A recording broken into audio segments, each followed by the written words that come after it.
Hello friends, मेरा नाम जितांशु है और मैं एक टीडीएस की पूरी सीरीज़ लाने जा रहा हूँ जिसमें हम सीखेंगे कि टीडीएस क्या होता है से लेकर टीडीएस की रिटर्न कैसे फाइल करते हैं।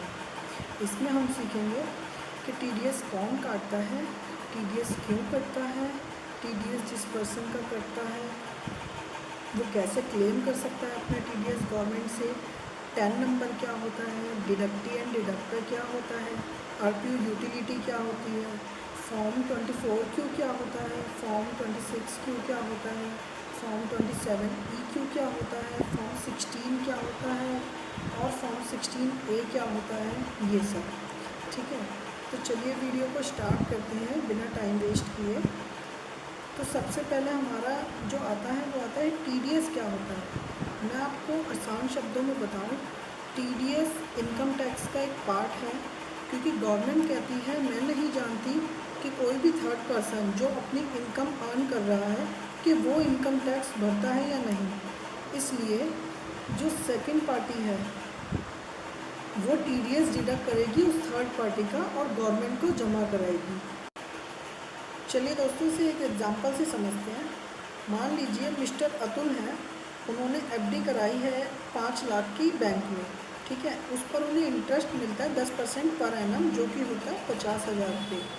अब बैंक के लिए मैंडेटरी है अकॉर्डिंग टू टीडीएस प्रोविजंस कि जब भी वो 2,500 से ऊपर किसी को भी, चाहे वो इंडिविजुअल हो चाहे वो कंपनी हो, इंटरेस्ट पे करे तो उस पर टीडीएस काटे @10%। ठीक है, जो कि बनता है 50,000 का 5,000 रुपये। तो अब जो बैंक है वो इंटरेस्ट जो पे करेगा मिस्टर अतुल को, तो वो करेगा 45,000 रुपये और 5,000 रुपये अपने पास रख लेगा। और जो ये 5,000 रुपये अपने पास रखेगा, इसे ये जमा कराएगा गवर्नमेंट को और कहेगा कि मैंने मिस्टर अतुल जी की इनकम में से 5,000 रुपये डिडक्ट करके एज अ टीडीएस गवर्नमेंट आपको जमा कराया है। आई होप आप सबको समझ आया होगा कि टीडीएस कैसे वर्क करता है। कोई भी ऐसा नहीं होता कि टीडीएस काट लिया तो जो सेकंड पार्टी है वो अपने पास रख लेगी। नहीं, ये गलत अप्रोच है। कभी भी वो अपने पास नहीं रखती बल्कि गवर्नमेंट को जमा करा देती है। आई होप दोस्तों आपको समझ आया होगा। चलिए फ्रेंड्स, आगे बढ़ते हैं और जानते हैं कि टीडीएस कौन डिडक्ट करता है। टीडीएस वो डिडक्ट कर सकता है जिसके पास पैन नंबर हो। और अब हम जानते हैं कि हम सबके पास ही पैन नंबर होता है, जिसकी फुल फॉर्म होती है परमानेंट अकाउंट नंबर। ऐसे ही टैन नंबर होता है जिसकी फुल फॉर्म होती है tax deduction and collection account number. जिस किसी के पास टैन नंबर है वही केवल और केवल टीडीएस डिडक्ट कर सकता है। जिसके पास टैन नंबर नहीं है वो टीडीएस डिडक्ट नहीं कर सकता। ऑल्दो ऐसे भी केसेस हैं जिनमें टैन नंबर ना होने के बावजूद भी जो पर्सन पे ही है, जो पे कर रहा है पैसे, वो टीडीएस डिडक्ट करेगा। लेकिन ये बहुत रेयर केसेस होते हैं। आगे चल के हम इनको सीखेंगे कि कैसे होते हैं, वो कौन से केसेस हैं जिनमें पैन नंबर के ब्याह पर भी टीडीएस डिडक्ट हो जाता है। ठीक है दोस्तों, अब हम ये देखते हैं कि टीडीएस क्यों कटता है। टीडीएस इसलिए कटता है, जैसे कि मैंने शुरू में बताया, कि गवर्नमेंट कहती है कि मुझे नहीं पता कि ये जो पर्सन है मिस्टर अतुल, ये अपना इनकम टैक्स भरेंगे या नहीं भरेंगे। अगर मिस्टर अतुल कोई सर्विस देते हैं बैंक को या बैंक से कोई भी तरह की किसी भी तरह की इनकम जनरेट करते हैं, तो उस इनकम पर तुम पहले से पहले एडवांस में टैक्स काटो एज ए टीडीएस, यानी टीडीएस के रूप में, और मुझे जमा करा दो। ठीक है, ऐसे टीडीएस काटा जाता है, इसलिए टीडीएस काटा जाता है। यही रीज़न है, क्योंकि गवर्नमेंट को विश्वास नहीं है कि हर एक कोई अपना इनकम टैक्स भर रहा है नहीं भर रहा है, इसलिए उनको ये एडवाइजरी दी जाती है, जो भी डिडक्टर्स होती हैं, बड़ी बड़ी कंपनीज होती हैं, कि तुम पहले से ही पहले एडवांस में टीडीएस काट कर मेरे पास जमा करा दो। ठीक है, अब उसका क्या, जिस बंदे का टीडीएस कटा है, अब जिसका टीडीएस कटा है, जैसे मिस्टर अतुल जी का ये 5,000 रुपये टीडीएस कटा है, तो ये कैसे क्लेम करेंगे कि मेरा 5,000 का टीडीएस कटा हुआ है, ये गवर्नमेंट से कैसे मांगेंगे।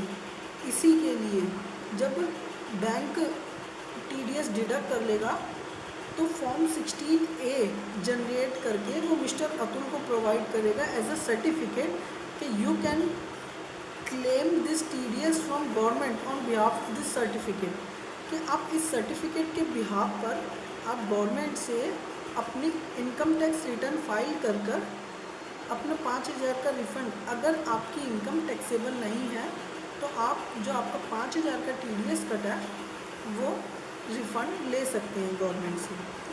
ठीक है दोस्तों, इसमें ये वाला पॉइंट भी कवर हो गया कि उस पर्सन का क्या जिसका TDS डिडक्ट होता है। ठीक है, अब हम बात करते हैं कि TDS में डिडक्टी और डिडक्टर कौन होता है। डिडक्टी अब इसी एग्जांपल से समझते हैं। यहाँ पे जो डिडक्टर है वो बैंक है और जो डिडक्टी है वो मिस्टर अतुल है। डिडक्टर वो होता है जो TDS डिडक्ट करता है और डिडक्टी वो होता है जिसका TDS डिडक्ट होता है।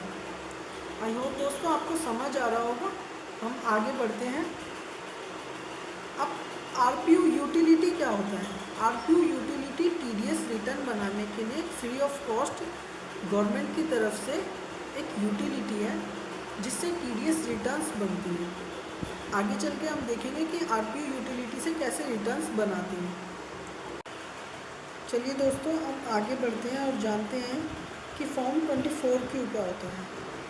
फॉर्म 24Q जब कोई डिडक्टर TDS डिडक्ट करता है ऑन सैलरी किसी भी एम्प्लॉय का, तो जब वो अपनी रिटर्न फाइल करता है तो वो उस वक्त फॉर्म 24Q फाइल करता है। तो हम इसे कह सकते हैं कि फॉर्म 24Q जो होता है वो होता है फॉर सैलरी। ठीक है, नेक्स्ट होता है फॉर्म 26Q। अगर कोई डिडक्टर किसी डिडक्टी का TDS डिडक्ट करता है अदर देन सैलरी, यानी सैलरी के बिना किसी का TDS डिडक्ट करता है, जैसे हमारे इस वाले केस में हुआ कि जो बैंक था वो मिस्टर अतुल जी का जो TDS डिडक्ट कर रहा था वो कर रहा था इंटरेस्ट ऑन FD के ऊपर TDS डिडक्ट कर रहा था, वो सैलरी के ऊपर तो TDS डिडक्ट नहीं कर रहा था। इस केस में जो बैंक है जब अपनी रिटर्न फाइल करेगा तो रिटर्न फाइल करते वक्त वो फॉर्म 26Q अपनी रिटर्न में फाइल करेगा। ठीक है, और इसको हम लिख सकते हैं कि it is for other than salary. ठीक है, अब एक आता है form 27EQ। Form 27Q basically TCS जब कोई पार्टी यानी जब कोई डिडक्टी और डिडक्टर TCS कलेक्ट करता है किसी भी पार्टी से या किसी भी इंडिविजुअल से, तब वो इस फॉर्म को फाइल करता है बजाय 26Q और 24Q, क्योंकि ये दोनों फॉर्म जो होते हैं वो TDS के लिए होते हैं। जब कोई TCS कलेक्ट करता है तो वो ये वाला फॉर्म अपना फाइल करता है TCS रिटर्न में। ठीक है दोस्तों, अब फॉर्म 16 क्या होता है। जब कोई डिडक्टी का TDS काटा जाता है ऑन सैलरी, यानी सैलरी पे TDS काटा जाता है, तो जो डिडक्टर होता है यानी जो एम्प्लॉयर होता है वो उसे एज ए सर्टिफिकेट ये फॉर्म प्रोवाइड करता है so that he can claim this TDS from government on this certificate on behalf of this certificate. ठीक है, इस सर्टिफिकेट के बिहाफ पे वो गवर्नमेंट से अपना TDS क्लेम। आई होप दोस्तों आपको समझ आ रहा होगा कि फॉर्म 16 है तो मैंने बता ही दिया था आपको। हाँ तो फ्रेंड्स मैंने इसमें एक और चीज़ ऐड करी है। ठीक है, ये है कि what is form 26AS and AIS। अब ये फॉर्म 26AS क्या होता है। फॉर्म 26AS वो TDS रिकन्सिलेशन स्टेटमेंट होती है जिसमें किसी पर्सन का कितना TDS पूरे फाइनेंशियल ईयर में कटा है, डिडक्ट हुआ है, वो दिखता है, ताकि वो रिकन्साइल कर पाए कि मेरा इतना इतना TDS इस डिडक्टर ने काटा, और वो रिकन्साइल कर रहा है इस स्टेटमेंट से कि हाँ कि ये वाला TDS मेरा गवर्नमेंट को पहुंच गया, ये वाला TDS मेरा गवर्नमेंट को पहुंच गया, ये वाला TDS मेरा गवर्नमेंट को पहुंच गया। इन एनी केस अगर उसके पास कोई ऐसा TDS निकलता है कि TDS डिडक्ट हुआ है लेकिन गवर्नमेंट तक नहीं पहुंचा है, तो वो फिर आगे फर्दर उसकी वेरिफिकेशन के लिए डिडक्टर से बात कर सकता है कि आपने मेरा TDS काटा है, तो वो पोर्टल पे शो नहीं हो रहा, अपने गवर्नमेंट को जमा नहीं कर रहा है, please do the needful and take action on it as soon as possible. अच्छा, अब ये नेक्स्ट है AIS। AIS क्या होता है? AIS होता है annual income statement. Annual income statement जिसमें हमारी पूरी जो हमने एक फाइनेंशियल ईयर में इनकम अर्न करी है उसका पूरा चिट्ठा निकल आता है कि हमने यहाँ से इसके थ्रू इतनी इनकम कमाई है, उसके थ्रू इतनी इनकम कमाई है, सारी हमने डिविडेंड से इनकम कितनी कमाई है, हमने सैलरी से इनकम कितनी कमाई है, हमने इंटरेस्ट से इनकम कितनी कमाई है, हमारी GST की टर्नओवर कितनी है, सब कुछ हमारा AIS में आ जाता है। मैं बाद में बताऊँगा कि इसे पोर्टल पे कैसे देखते हैं, ठीक है।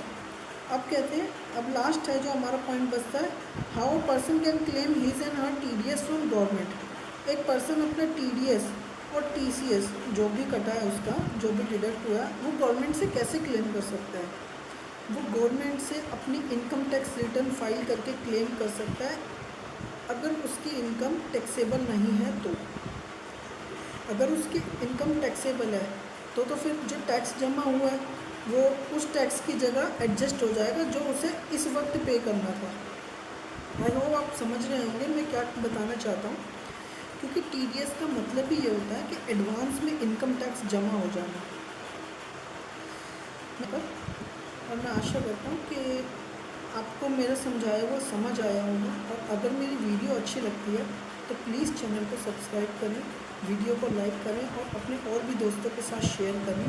और ये सीरीज़ मैं पूरी चलाऊँगा रिटर्न फाइल करने तक, तो प्लीज़ इस सीरीज़ में बने रहें, अपने दोस्तों को भी बताएं। जय हिंद, जय भारत।